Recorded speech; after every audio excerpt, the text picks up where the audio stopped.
For the next 3 days, the shop remained closed, and all of the crafters worked on building a new stock for the store.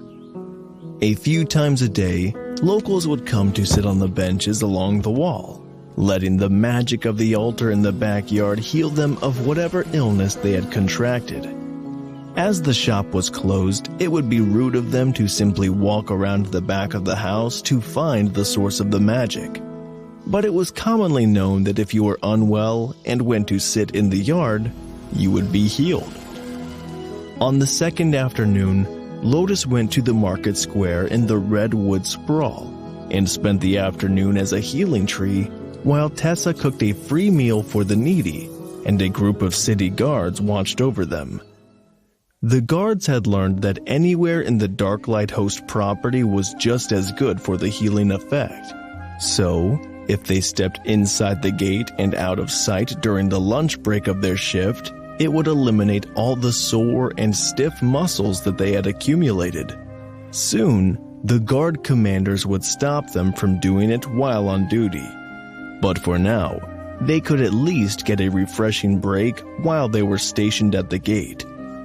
Lotus had even grown a picnic bench out of wood for them to sit at, right in the corner by the gate, where their boss wouldn't be able to see them, but they would only be 2 steps from their station. Warriors at Monarch and Overlord rank could easily hop the wall, and the wards wouldn't keep them from leaving even in the event of an emergency. Each day, Dana, Tessa, and Ophelia joined Ray and Thor in dungeon runs, bringing loot for the smithy. By the 4th morning, Dana's aches had eased, and she tried the altar again. This time, she recognized the true bottleneck and began integrating Overlord rank mana more easily, needing less reduction in quality. She broke through to Monarch rank, her mana capacity soaring, aided by the altar's healing magic. Tessa hugged her in celebration, while Thor looked on enviously. He still couldn't sense his Overlord bottleneck, but hoped to catch up. Well, be second. Little Butterfly had started at Overlord. The mana upgrade improved life across the spaces. Thor's pond was now glowing with holy water, turning its golden stones pure white, a color he liked against his scales. Remy was also close to advancing, her alchemy speeding up her growth faster than Thor's dungeon work. Ray remained a mystery, concealing her strength, while Kara spent her day in the illusionary city, growing physically but not magically. Kara wasn't worried. With the Dragon Isles boosting mana density, and both he and Butterfly at Overlord rank, progress was inevitable. A new space had begun forming, but Carl kept it small to strengthen the others. A tiny Overlord space was still a system-approved advantage. He just hoped everyone advanced smoothly. With their bloodlines changed so much or being so unknown, it was impossible to tell. That day, the group was back much earlier than usual, and in a great mood. Dana's golems are very strong now, and her guardian has a new attack skill, Ray explained. Oh, that is wonderful. More monarchs definitely makes the fight easier. Ray piled the trash loot in the corner of the forge, where Ashbringer was working with Carl's guardian. The guardian was smelting all the common-grade magical items into blocks of metal alloy, while the demon was using his magic to make an ever-growing pile of identical blades from them. He made 3 styles: short sword, broadsword, and cutlass. Then, when he took a break, he brought them all up to the 2nd floor where someone would upgrade them. Usually it was Carl, but the alloy was only good to the royal rank, so upgrading them to the commander rank to sell in bulk to the trade caravans was a viable option as well. So far, they had nearly 200 such weapons made by Wendy, along with a huge pile of rings, bracelets, and wooden earrings. Loros worked mostly with the mana jade for Carl to upgrade, but her stock was running low, and the material wasn't always available in town as it was imported. Carl's writing speed had immensely increased since he started doing rune crafting. Unfortunately, not in common. But he could scribe a runic power passage on both sides of a sword in under 15 seconds now. As the weapons were stopping 2 full ranks below him, he didn't even need to put effort in to complete them. But the shining silver mixed alloy with the glowing purple runes would quickly become a trademark of their shop, especially with Ashbringer putting the Dark Light Host mismatched wing symbol, one demonic and one feathered, on the root of each blade. I think that we've got enough of the bulk merchandise. I am going to switch to higher grade alloys, the demon suddenly announced. All right, I am fine with that. Do you need me to send someone to get you more ore? Carl asked. Ashbringer shook his head. The various alloys of the uncommon and rare items that were discarded are good enough for my work. But you should make a full set of accessories for everyone, including the staff. It would impress the customers. Carl looked at the monarch-ranked mana jade and nodded. I can do that. It will only take a few minutes to tailor an existing themed set to everyone's skills. Is there anything in particular you would like? Ashbringer considered it for a few seconds. Skill, power, and strength should be good enough for most of them. But if you can add agility to the larger species, that would help my speed. Carl made an approving gesture, then looked at the items that had been created. There was a thick golden chain that the smith had made last night, and that would work out very well with a fire gem in it, inscribed with a skill. He wasn't a mage, but surely Carl could grant him an ability that he would be able to use. He had quite an affinity with the forge, so Carl decided to give him a ghost fire body spell. That would be perfect.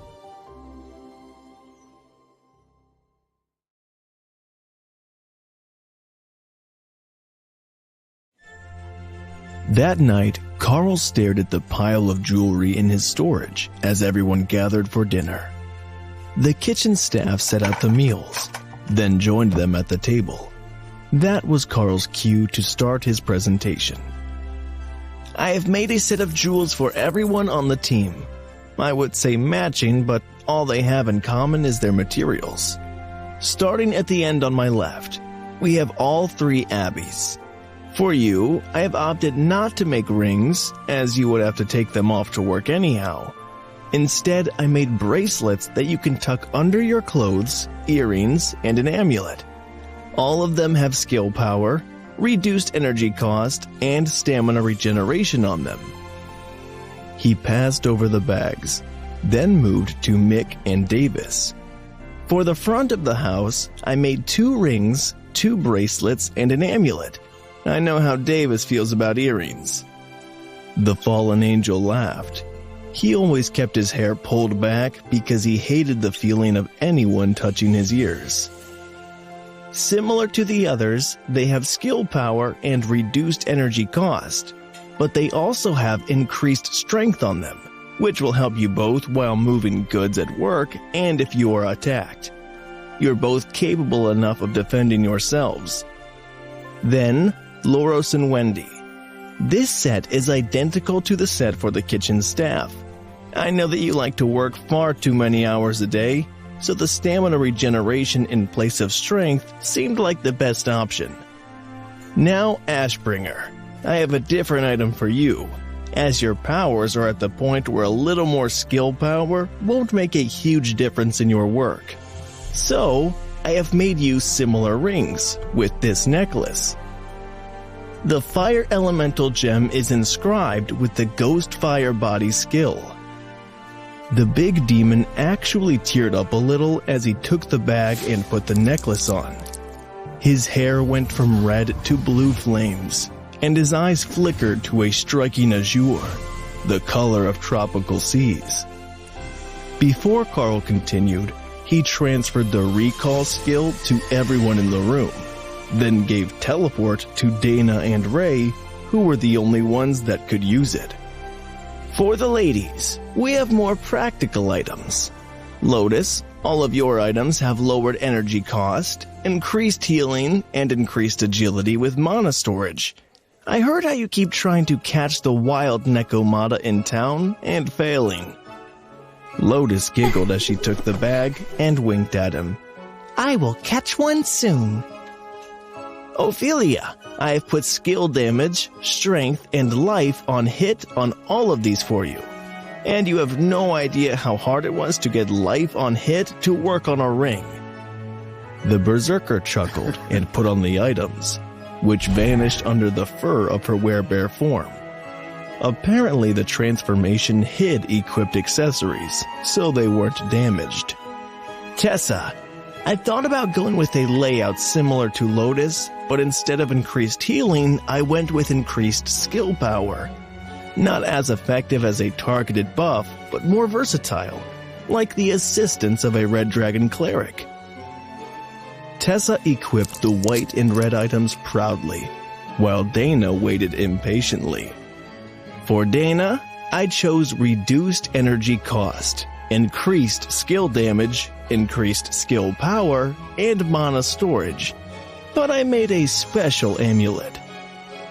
Carl passed it over, and Dana laughed as she realized that someone had carved her cat form in mage robes on the large, flat windstone.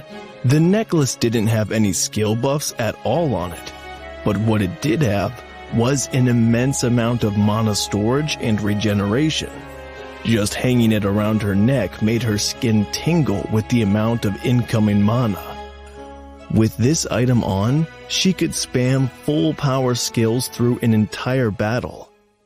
The mood in the house was considerably improved that evening, and everyone went to the auditorium for Little Butterfly to put on a play for them. Kara and the butterfly had been carefully picking out the next show options over the last few days, and they had settled on a grand comedy, Beasts of the Dragon Isles by High Priest Gregory Stormchaser. Ashbringer looked over at Carl as everyone arranged their cushions for the show. Is there a reason that we're watching an illusionary nature documentary? He whispered. It is 1,200 pages and fully illustrated. Plus, I think that guy got attacked by nearly every known species. I swear he has the worst luck I've ever seen on a nature cleric. They only played the first 2 hours before everyone was ready to head to bed, but Carl could sense the butterfly's satisfaction. That show was fun to put on. It still didn't talk at all, except through its illusions, and Carl couldn't sense clear thoughts from it, at least not in the conventional sense. It was almost like the butterfly was always asleep, and the illusionary world was its dream reality. Much different from the other beasts, but Carl had realized that there was potential to the illusionary domain spell beyond making a hidden city for them to relax in. He could use it to make solid illusionary tools, mock-up dress plans for Ray, or even just create a mannequin for her to work with that was identical to the real person. But their peaceful days ended rapidly the next morning when Carl had the gargoyles open the gates and change the signs to open. Within minutes, the flood of merchants had descended upon the shop again, looking for anything that they could get. Today, they had a plan for them. Bulk sales of royal and monarch rank items other than weapons will be limited today, unless you have made prior arrangements. No more than 5 per customer. However, we have a large selection of commander rank jewelry available. Plus, we have a large assortment of potions, medicinal products, and the next auction will have a few of our ranking items available. Davis announced. Isn't that tomorrow? One of the merchant vessel captains asked. Indeed it is. You will know our pieces when you see them. Davis agreed.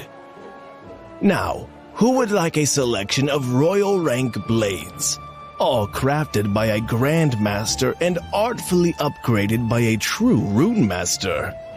Davis announced. Not particularly powerful, but good for city guards and mercenary guards.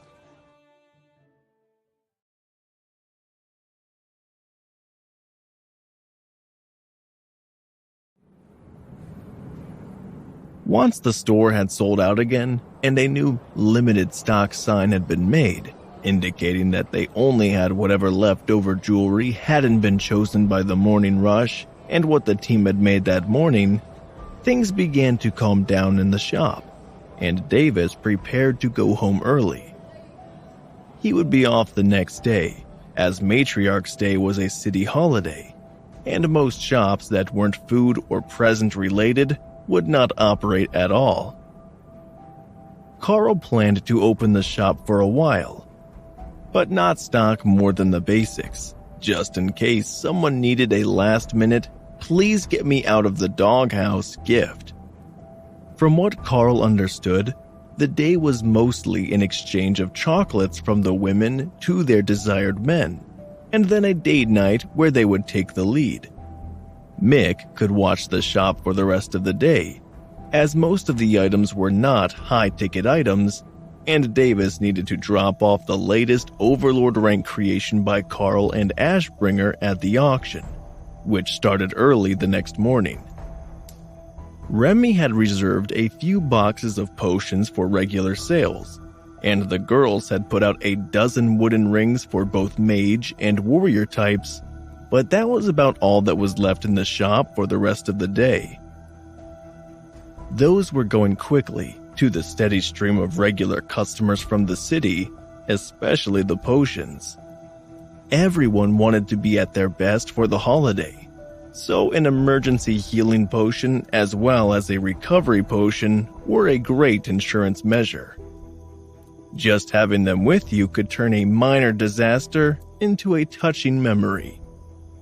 Then, just before Carl was going to have the gargoyles close the gate, a middle-aged mage in the same uniform as the academy man who had custom-ordered wands entered the shop. Good sir, might you know where to find the Darklight Host Guildhouse? He asked. You're standing in it. What can we help you with?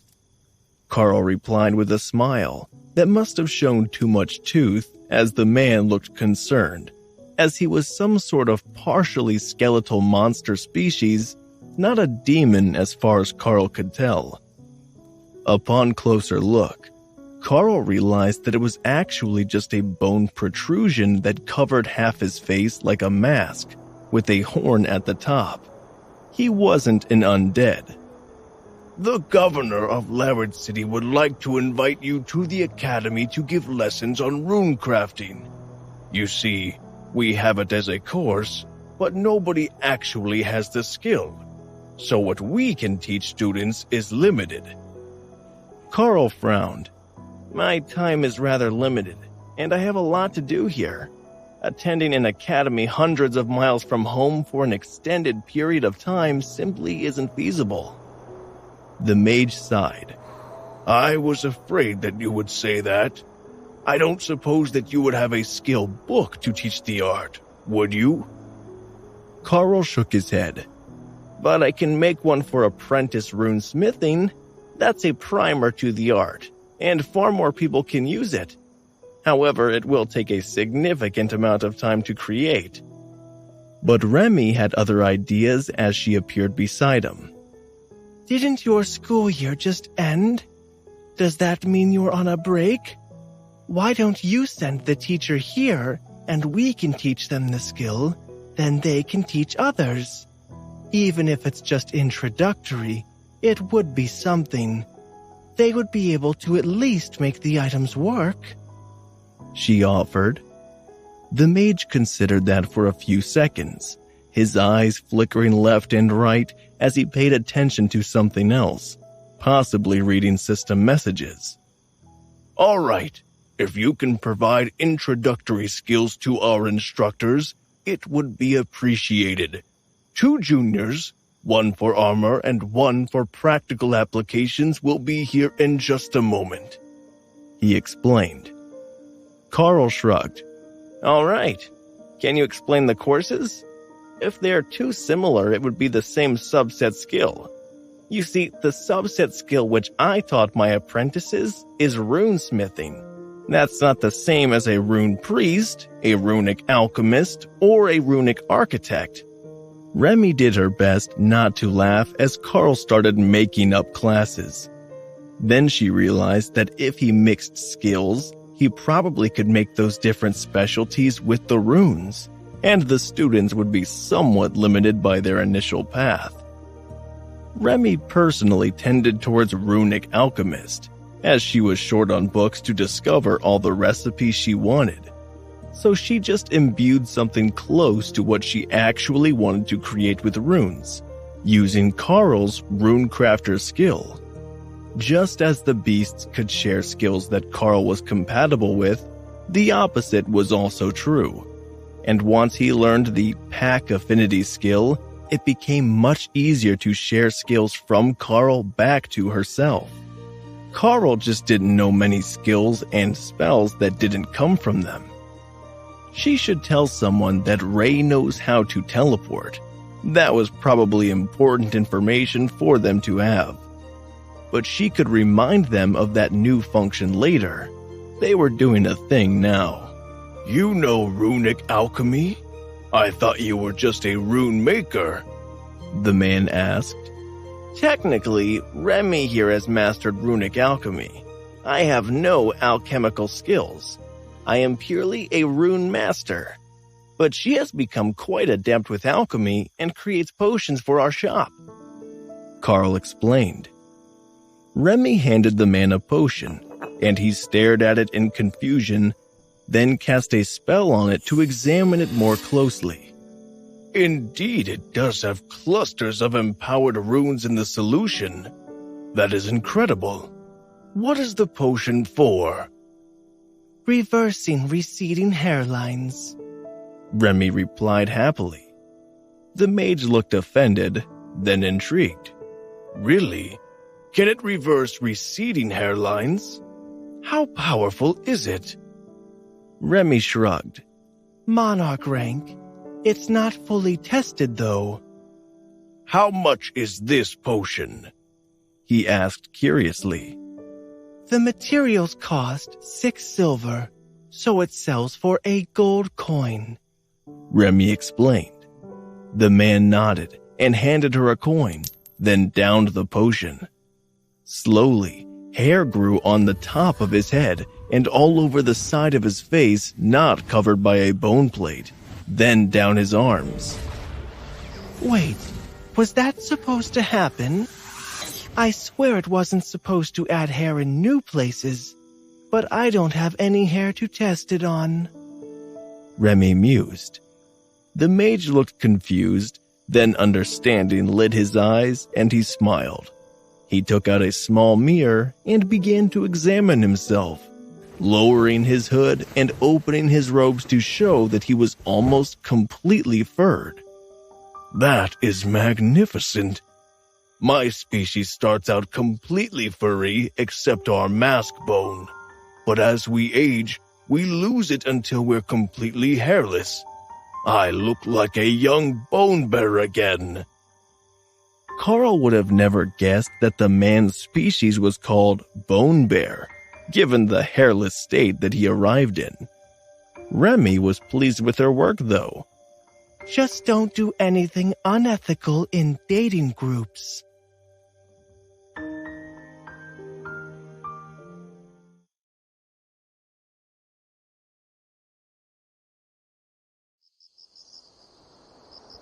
The mage was still admiring his fur in the mirror when a portal opened on the street and a small group of mages entered the courtyard with cautious glances at the gargoyles. They had tried to travel straight into the yard, but the deterrent force of the gargoyle spell had forced them to relocate, and now all of the statues were glaring at them. The ones from the back of the house had even come to the front to see who the audacious intruders were. Once they were assured that these people were just rude enough to want to show up in the middle of someone's lawn, the gargoyles returned to their posts.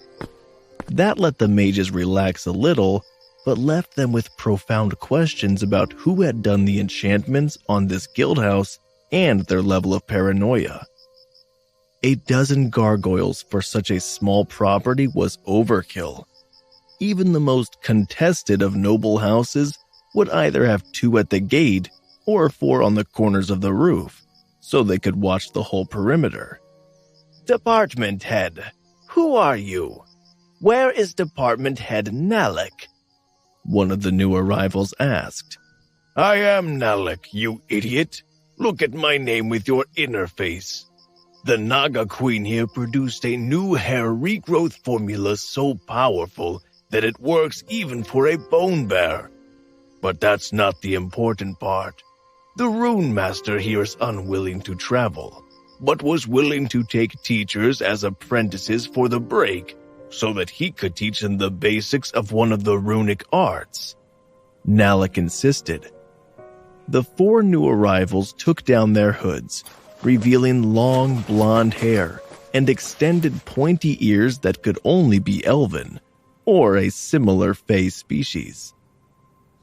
They didn't have the beauty that Carl associated with the elves, but it seemed rude to mention that, especially if they were actually another species that regularly got slandered as ugly elves. I am Moira, and this is my partner Mash. That is Dala, and her guardian Derek. What arts might you be able to teach? We were chosen because we don't yet have a trade skill. The self-appointed leader of the new arrivals asked. I can offer you rune smithing, runic alchemy, or if you are compatible, rune priest. Runic architecture is also an option, but more strongly attuned to dwarven construction. The 4 all gave identical disgusted looks, and Carl became quite certain they were at least part elf. Then, he realized that all his elven knowledge came from one trip to an elven village and the children's stories of the Golden Dragon Nation, which had neither elves nor dwarves living there in the modern era, so it might just be a regional issue.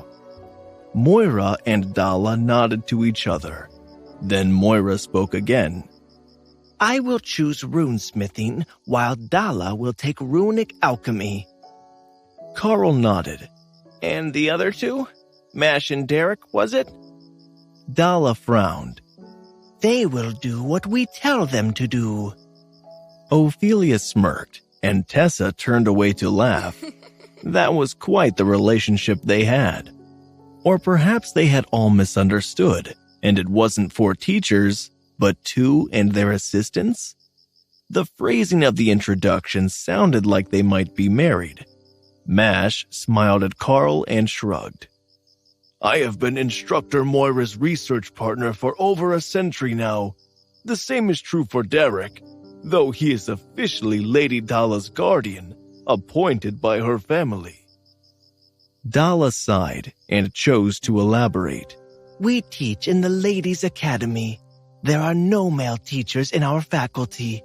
Nalek is the department head in charge of runic studies, but he primarily works on the male side of the academy. Will that be an issue? Carl shook his head. Both of my existing apprentices are female, but I don't discriminate. If you're all here to learn, I will ensure that you learn. Now, I suppose that I should make an employment and non-compete contract. The 5 instructors immediately began to panic, and Nalek took out a stack of papers. Overlord, if you would not mind, we do have a standardized employment contract with us. It seemed that the cat demons had a reputation in the neighboring nations as well. Carl set the contract out on the table, and memories of doing paperwork at the mines came rushing back to him. He might not know many fancy things, but he was pretty good at reading legalese when it came to contracts. Carl read through the contract and took out a pen to strike a few clauses that were blatantly in favor of the academy, including a seemingly unlimited requirement for him to make demonstration materials for their future students. He also struck out their attempt to claim a portion of his profits after he had taken them as employees. No way was he going to pay continual royalties in perpetuity to a couple of mages who would only work for him for a month or two. Then he struck out the requirement that he teach them the full extent of his skills. That simply wasn't going to happen. Finally, as a cheeky little addendum, they added a clause that the mine had loved to put in employment clauses, their personal non-compete clause. Should the contracted use knowledge, tools, or materials provided by the contractor to act against the contractor in the future, the contractor reserves the right to take any and all appropriate punitive or legal actions to nullify the threat to their operations or mitigate losses in profit. In practice, the mine operators used this clause to disappear troublemakers without legal repercussions. But Carl could use it to keep them from trying to set up rune-crafted item shops to compete with them. Or to remove their heads to take back the knowledge, Ray added. Carl turned over the edited contract so that the mages could look it over. They looked moderately annoyed at the clauses he had removed, but not surprised. Eventually, Dala made a single stroke of her pen and held up the contract for Carl to inspect. She had removed "or" from between punitive and legal actions. That greatly changed the meaning of the phrase, but Carl smiled and nodded in agreement. The contract still didn't state what nation's laws the actions would be taken under, and he was certain that he could find one who approved of any definition he wanted to assign to the words legal action if there were issues in the future.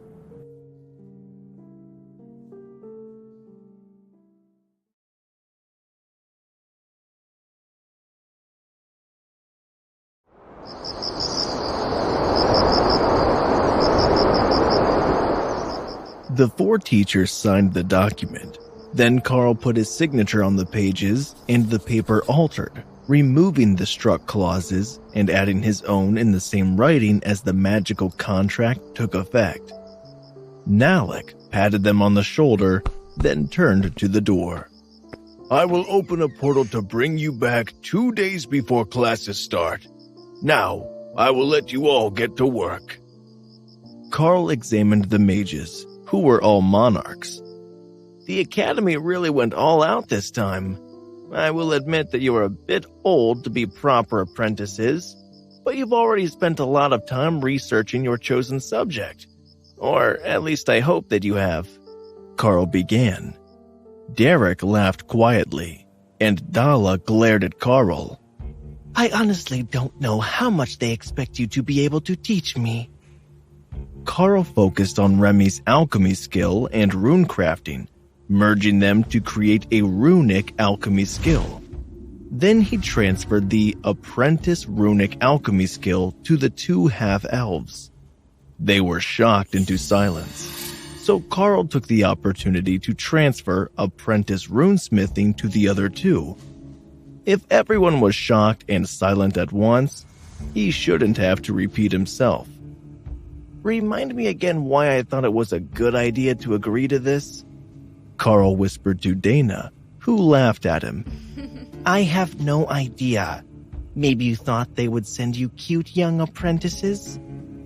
Remy nodded in agreement. Cute apprentices are best. All right, now that you have the basic skills, we can get started on your training. Lady Remy will be teaching the runic alchemy introduction. Please let me know if you have issues with the system translation of her lessons, as she only speaks Serpent.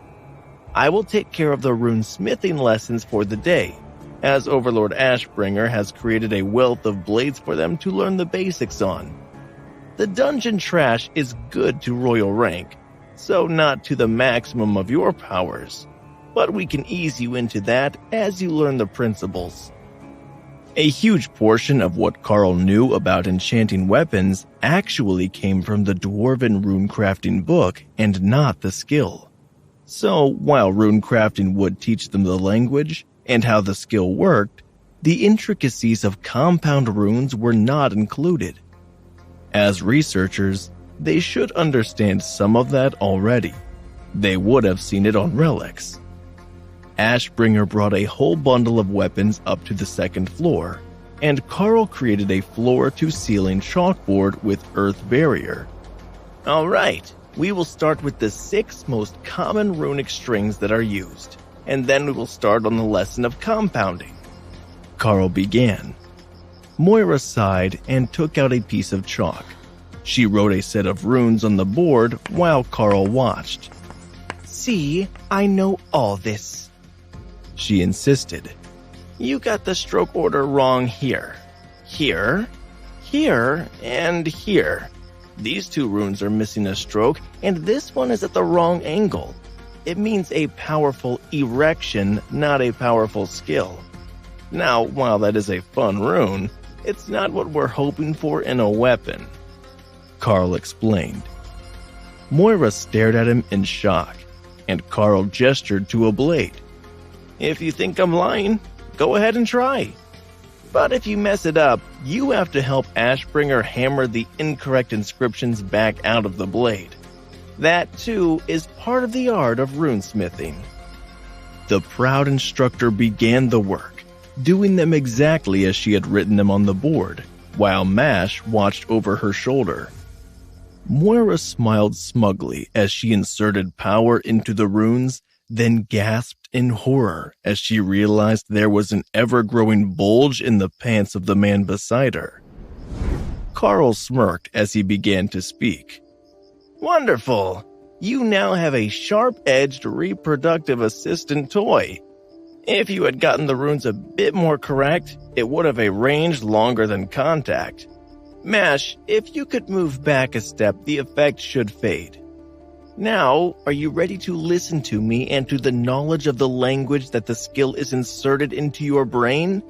You should know how to do this correctly. Just think about the skill. Mash came forward and paused for a moment with a look of intense concentration on his face. Then he wrote the basic runes on the board, very nearly correct. Close. Only a few errors here and here. Practice those on the board, and then we can move on to compounding them together with basic modifiers for distance, strength, and duration. Once you have mastered that, we will start on the effects of varying engraving depths on the outcome. Loros and Wendy tried their hardest not to laugh as they worked. They had known nothing coming in, so they didn't have to unlearn decades of bad habits and incorrect knowledge to understand what Carl was teaching them. Compared to that, these newbies were going to have a very hard time. Meanwhile, in the illusionary city where Remy had taken her students to work, things were going much more smoothly. They weren't trying to unlearn bad habits. They were treating the art as new alchemy recipes that used runes as an ingredient. It had only taken Remy one demonstration potion for Dala to understand her skill, and now the alchemy teacher was fully engrossed in the lessons on adding runes to a simplified potion mixture to make functional replacements for missing ingredients. The advantage of the city was that there was no sun. It was always the same twilight, no matter the hour of the day. So, the students would never notice when night came, and she could simply work them until they dropped. If potions filled every bit of their brain, they should begin to learn at something resembling a reasonable pace. She just had to keep them from distractions. It was a brilliant plan. Well, almost brilliant. Remy realized once she started to get hungry. She would still have to take breaks to let them eat, and that would give them back their sense of time.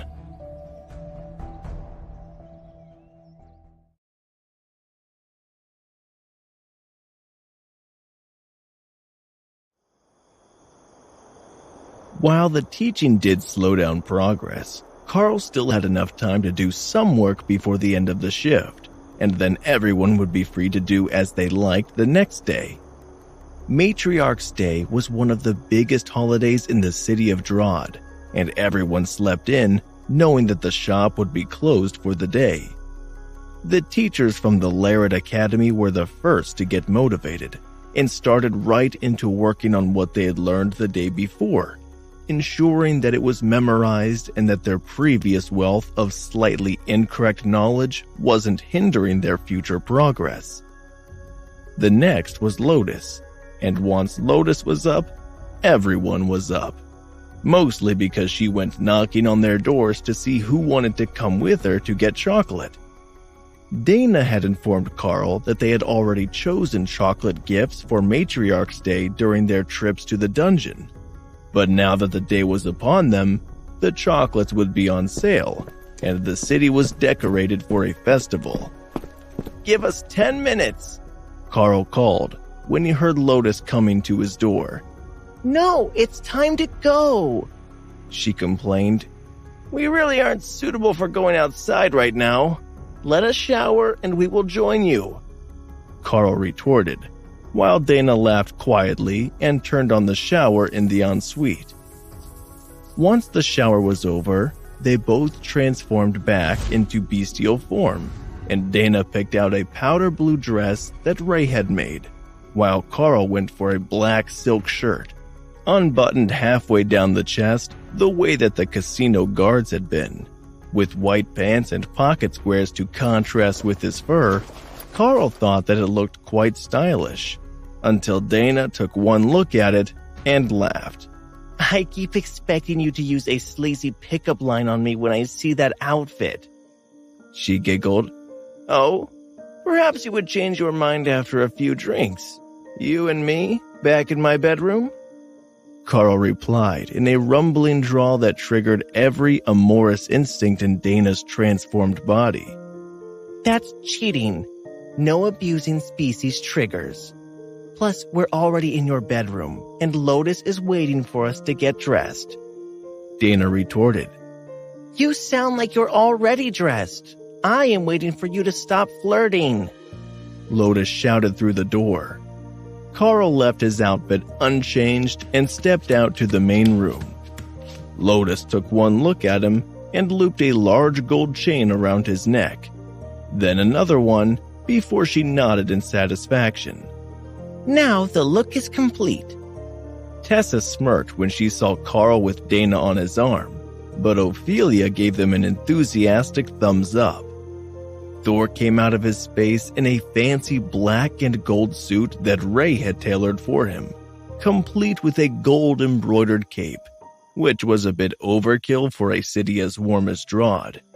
But he did look very noble. They headed out into the street, and Lotus looked down at their feet. "Hey, why aren't you wearing shoes?" she asked. Carl shrugged. "They're not comfortable with these feet. But I have Eternal Lightning active anyhow, so I'm not going to pick up a nail or anything." Carl smirked at Ashbringer, who was also not wearing shoes as he had hoofs. Well, he might have shoes, the horseshoe type, but Carl didn't see them, and it didn't sound like metal on cobblestone streets when he walked. Smith had Loros on one arm and Wendy on the other, while Mick was opposite Lotus on Ophelia's arms. The guards shook their heads in dismay as they saw the Darklight host leaving the house. That guild was a source of envy for the entire guard detachment. With powerful overlords, skilled crafters, rare skills, and all the beauties they could want. In fact, they had so many that the werebear was claiming some, and she was one of the beauties herself. They might be demons, but everyone knew bears gave the best hugs. The coffee shop on the next block had hot chocolate and chocolate croissants on special for the holiday, so that was their first stop of the day. Each table had a list of the day's events on it, in case customers weren't aware. Noon, address by the Lord. 12:30 p.m. Castle gates open for public tours. 2 p.m. Fools Walk Debutante Parade. 4 p.m. VIP Garden Party at Castle. 9 p.m. Fireworks show begins. Carl gestured to the sheet. Are so many people invited that the VIP garden party is noteworthy? The server laughed. Most of us like to go to watch all the celebrities enter. One of her co-workers giggled. She means the guard captains in their formal best. Anyone overlord ranked and higher is invited with a +1. So if you gentlemen would like to choose a date, you could attend and enjoy the castle life for a night. Carl shook his head. I believe that we have plans for the evening, but we will go watch the fireworks. Is there a best spot, or just fly up and pick a good angle? The server looked at them curiously. Carl definitely did not have wings, but if the overlord said he could fly, she would accept it as truth. Oh, should we have someone enter the parade? We've got young ones, Lotus suggested. The staff began to laugh. Priestess, you misunderstand. There are more women than men in the city. The debutante parade is for single young men to show off in an attempt to find a mate. I don't think that you have anyone qualified. Loros nodded happily. It sounds like it will be great eye candy. We should get some drinks and go watch after we tour past the castle. There will be a big party on the docks as well, with roast meat and rum. Carl had a summoning premonition of a drunk healing tree, then decided that maybe the docks were a great idea. We should at least listen to the Lord's address, as most of us haven't heard it before. The holiday is for his wife, so he has to have something touching to say, he suggested. See you on the way back, coffee lady, Lotus cheered as they got ready to leave. See you soon, priestess. Next time, you should try the peppermint hot chocolate with whipped cream. It's a holiday favorite.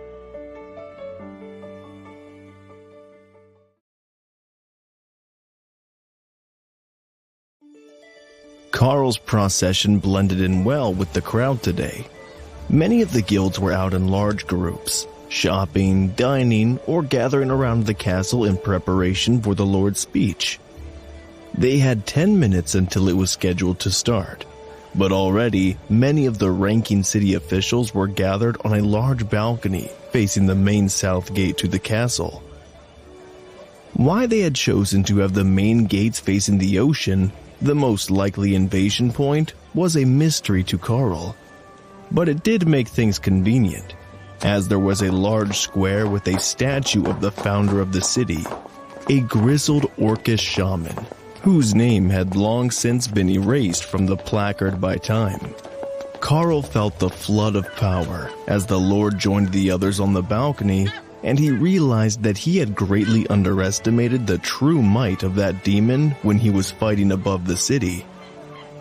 Now that he was standing next to the totem-ranked governor and district officials, it was clear that he was more than one rank above them. However, trying to gauge his power was a bit like staring at the sun, blinding to the point that details were impossible to discern from the lowly viewpoint of an overlord. The Lord cleared his throat and began his speech. Thank you all for gathering to celebrate the 407th anniversary of my wedding. It has been quite the eventful year, with the birth of triplets to my family, and the resultant baby boom that has left the midwives of the city scrambling. But it has also been a year of innovation, of growth, and of valiant battles. I recognize many faces here from the defense of the city against the bomb-gun fleet, a battle that saw the least damage done by any full invasion in the last century. There were heroes made that day, and many managed to break through their limits and rise to a new rank. Unfortunately, not all has been positive. For the first time in 3 years, we had a guild war that spread to the city. I have been informed that the aftermath of the battle of the two hosts has already been repaired, but I do expect everyone in the city to be better behaved in the future." He paused, and Carl felt the Lord's eyes on him. He bowed slightly, and the Lord relented, then continued his speech. "Our most glorious Drod nation has celebrated 10% more weddings this year than last year. A noteworthy accomplishment not only in the capital, but throughout the entire land. Now, I will return to my blushing bride and let the city minister speak." Carl got the feeling that it was an exceptionally short speech for the Lord. The governor looked shocked, and then annoyed as someone passed him a whole stack of prepared notes as the Lord sat down to bounce a small black demon baby on his knee. The child was tiny, like a human newborn, despite the size of the parents. It was also winged, though they flapped feebly, not yet strong enough to take flight. Child-proofing a house had to be a whole other type of challenge when your toddler could fly. The crowd was doing their best not to laugh as the governor went through the Lord's heartfelt speech, while Madame Erica, the governor's wife, tried not to laugh at the saccharine, sweet gushing love expressed in the speech that was intended for someone else entirely. But that woman loved to see her husband squirm in his new armor, and she was enjoying all the praise as if he had intended to say that all to her. The governor switched speeches and began his own address, going over a number of things about the city, along with a few more sweet words for his wife, and thanks for the new armor that he was wearing. Most of the city already seemed to know that Carl had made it, as the crowd turned to look at his group when the mention of having received a newly commissioned armor set was made. Carl's sensitive ears picked up a lot of speculation about just what that would have cost, and then a few more were wondering if it was now possible to commission something similar in Overlord rank, as Carl had advanced. The thought was ridiculous to them. Custom-ordered epic grade, Overlord rank armor was worth more than most minor noble families' generational wealth. You either inherited it, or you never got it. Simply buying a set was preposterous unless your family had a totem or many overlords. There were vendors moving through the crowd selling sweets, and the ladies were openly feeding chocolates to their partners. Carl couldn't help but laugh when Ophelia started feeding chocolates to Lotus and Mick. It was the exact opposite of the other situations in the crowd, with physically larger, embarrassed demons reluctantly taking bites. Lotus had no shame about her love of sweets. She was even happily licking the chocolate off Ophelia's furred fingers, which was making the demons around them blush and giggle. Mick was a bit more restrained and blushing furiously as Ophelia fed her chocolates. But they hadn't bought too many, as they had more plans and they were off to the boardwalk to watch the debutante shows. If the flamboyant and festive air at the castle was anything to go by, then they were in for a treat. The demons were going all out for the event, and the streets looked like a fashion show. Making their way across the business district was no easy feat, so Carl led them south to the docks instead. They had a barbecue going, and his group could stop in there and visit some of the sailors before he took the ladies to check out their fresh new demonic eye candy at the boardwalk. But as it turned out, they didn't need to go that far. The sailors had their own version, and all the young dock hands were in their very best, with skin oiled and scales polished as they strutted around the docks to whistles and cheers of appreciation from what Carl strongly suspected were the working girls of the sprawl.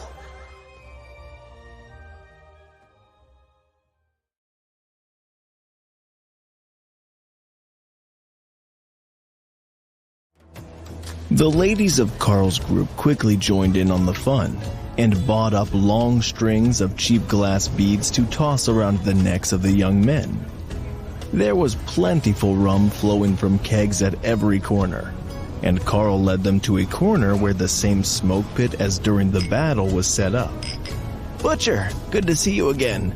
I'll take whatever you are serving for the whole guild group. Carl greeted the portly demon. Oh, congratulations on making Overlord. It's good to see you again, war champion. Are you sure that you don't want to join them? You're still a young man. The demon joked. Carl laughed and tilted his head towards where a young man was being escorted into the back room of a shop by two young ladies in questionable outfits. I think that I would insult someone when I had to turn down the most festive of festivities. The butcher laughed. Well, youngsters will be youngsters. You can go to the boardwalk if you like, but really, the ladies will likely have more fun here on the docks. That was definitely true. It was only a little after noon, and already the demons were playing a drinking game where you flipped a full shot glass from your horn to your mouth without spilling it. In theory, whoever drank the most of the shot won, and took another shot. There was also music playing, as whatever bards and musically talented demons the ships had on board had set up an impromptu jam session. That had the people dancing and generally going wild. Before long, Lotus had dragged Mick up on one of the pier pillars to sing with her, a drinking tune that seemed to be primarily the word shots that every sailor knew. The combination of rhythmic foot thumping and trumpets made a steady beat as the crowd sang along and thousands of sailors drank from bottles of rum. Carl could see people closer to the boardwalk giving the crowd at the docks disgusted looks at the lewd lyrics, then confused stares as they realized that it was a green dragon priestess and a vampire in a Lolita dress with a parasol leading the chant. Something wasn't right with the sailors. Many of the noble young ladies were tempted to come over and check out the scene, but the rowdy party was causing their parents to glare at them every time that they turned in a vaguely southerly direction. The song changed, and the stomping changed to a new rhythm that was slower and somehow more sensual, but still accompanied by trumpets and a saxophone, which made for a very strange experience to Carl's foreign musical tastes. But soon enough, he found himself dancing with Dana in his arms, dragged into the crowd and drinking rum from the bottle as they laughed and spun in the crowd. They were pleasantly drunk and making new friends among the sailors, when a rather horrified-looking official in a castle uniform made his way to the dock and caught Carl's attention. Overlord Carl, do you think that I could pull you away from your revelry for a few minutes? The demon asked. Carl nodded and moved to the edge of the crowd, where Dana was handed a kebab and a fresh bottle of rum. The official cleared his throat. You have been formally invited, along with your +1, to the Lord's private garden party. Can we expect your attendance? How long do we have? Carl asked, already feeling his constitution burning the alcohol from his system. 1 hour before the first guests begin to arrive. 2 hours before the party starts, the official explained, looking a bit embarrassed. He had likely intended to find Carl much earlier, but hadn't expected him to be on the docks with his whole guild. What is the dress code? Carl asked. They were already dressed up pretty fancily, as it was a party day. Your current attire will do. It's a semi-casual event, but most people dress to impress, the official explained, hoping that Carl would understand the meaning behind his words. The Lord had invited him directly, which was a huge honor. But the demon was a bit worried that Carl was already drunk enough that he might not appreciate the new ones. Fortunately, Ray had them covered, and she had prepared extra fancy matching outfits in black and white silk to match the fur of their transformed bodies. Dana was certain that she was going to hate whatever idea Ray had come up with, but the flowing dress was beautiful black silk with white embroidery all over it, creating a vine pattern. It fit like a glove, and it highlighted the white and red jewelry with elbow-length sleeves. Carl was forced to change from his casino goon look into a white suit over a black base layer. He had minimal black embroidery on his suit, just a spiderweb pattern at the collar and cuffs. But she had made up for it with all the spiderweb patterns woven into the tie. Carl briefly explained the situation to the others, then summoned the Lamia bodyguards to watch over the group, to ensure that Lotus didn't get abducted by strangers with candy before he let Dana off for some last-minute grooming. There was a beautician not far from the docks, and on their way to the castle gates. They had been partying for hours. A little perfume and a change of clothes might make them smell better, but their fur could use a little brush and polish before meeting new people. Fortunately, the staff at the salon understood immediately that they were going to a formal event, and not just looking for the sort of festive decorations that many of the partygoers were getting. By the time that they were fully brushed with some sort of pleasant-smelling fur conditioner and redressed, it was time that the guests should have been arriving at the castle. Time to see how many of the local celebrity chasers knew who they were.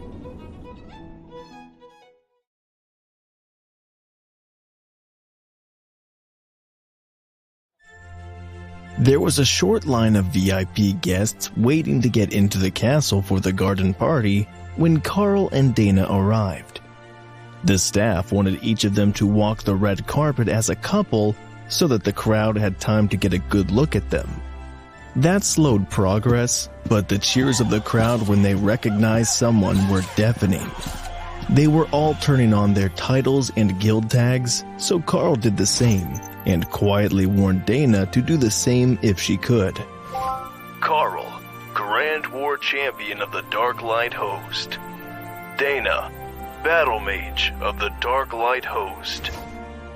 Having names and titles active would make it much easier to meet new people inside the party as well. Everyone there was an overlord or the guest of one, which meant that most of them operated businesses or owned large amounts of property. But not only that, some of the people in front of him were visiting nobles, city lords from other cities in Drod, and even a few ship captains going by their titles.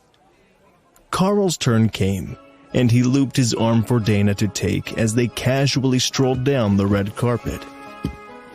Dana was recognized by very few, as she had not been transformed for the battle at the docks, but many recognized Carl, and they were telling the others. Having the titles active gave them a good idea who Dana was, so the crowd just assumed that she was active on a different side of the battlefield than where they had been. As they got closer to the front, they reached the most devoted visitors, the ones who hadn't left after the speeches. It's the Healing Trees Guard! Someone called, and a massive roar of approval spread through the demons, drowning out the other noise in the crowd. The residents on the west side of the river weren't aware, but Lotus was a huge celebrity in the slums and the sprawl. In the Stone Chapel district near the guild house, it was the shop that the Darklight host was better known for. Carl reached the gate with Dana, and the guard bowed politely. There was a green mana jade ring on his hand and a smile on his face. But Carl noticed that the other guard had red and white mana jade earrings hanging from her ears, and her shockingly white hair pulled back to show them off. Someone had gone all out to impress her, and she was very proud of the gift. Thank you. Enjoy your afternoon, Carl replied as they ushered him through the door. Certainly, Overlord. The Lord will be looking for you soon, if it is possible for you to be somewhere visible, the female guard replied. Carl led Dana into the gardens, following the line of guards toward the open space on the north side of the grounds. Hundreds of overlords and totems were already gathered, and the aura of power was oppressive, nearing overwhelming. Now he could understand why they made it an overlord rank event. With all the political posturing and business deals in progress, tensions were high under the smiles, and the demons were leaking power constantly. Carl noticed as a Naga man smirked and shifted to highlight his hip with his hand on a sword. For a split second, Carl thought that it might be an aggressive act, brazen as that might be. Then he recognized the blade. It was one of the 2 Overlord-ranked weapons that the Darklight host had put up at auction, and must have sold this morning before the day's festivities started. Carl quickly checked the man's titles. Looking quite fashionable, Prince Gable. You seem to have had a great victory at this morning's auction. The poison effect on that blade turned out to be particularly potent. He greeted the Naga prince. Oh, might you have been one of my competitors for this masterpiece? Prince Gable asked. Carl shook his head. Quite the opposite. It was my guild that put it up for sale. It is most excellent to see that it has found a good home with a proud owner. That attracted a number of the other overlords over. Branch leader, I don't suppose that your artisans will be putting other similar articles up for sale next month, will they? One of the ladies, a lithe but athletic orc, asked excitedly. Carl shrugged. I can't say for certain. Overlord-ranked items only get created when the artisan is feeling inspired. So, while it is likely that we will have items at the auction, I can't say what they will be. The orc nodded in understanding. That makes sense. I work for a merchant group as head of security, and my boss is somewhat upset that he lost out on all the best items today. From the smug looks of the others, Carl suspected that was no accident. At the very least, they were not upset that her boss had been shut out of the prized treasures of the auction house. They were not given much time to speak before an immensely powerful aura approached, and the group spread to allow the Lord to approach Carl directly. The War Champion of the Darklight host. What a fascinating thing to have been granted such a title and a legendary guild name by the system, the Lord declared, speaking slowly. Carl bowed to the Lord while Dana dipped into a curtsy. Indeed it is, though many of the advantages were not apparent until I had a proper guild house. Truly, I have been blessed by the World Dragon. Carl agreed. The Lord frowned. I see. So, you were truly granted this guild title by the gods? Carl nodded. The first time I fought a city defense, I was granted the status of War Champion of the Darklight host. That took everyone by surprise. It wasn't just someone who had found a workaround in the naming restrictions. He really was a member of the legendary guild. Please remain after the party. I will send for you. We have much to speak about, the Lord insisted. Then he was off to chat with other guests.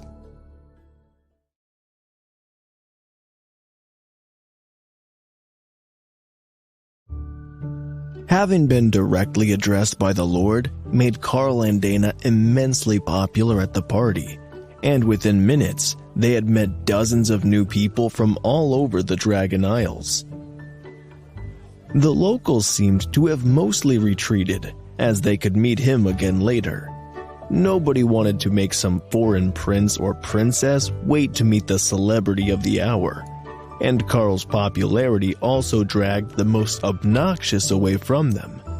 But the effect soon faded, as the Lord was still making his rounds, meeting new people who had done something noteworthy during the last year. Butlers wandered the gardens, and once the crowd had dispersed a little, a second group of well-wishers gathered around Carl.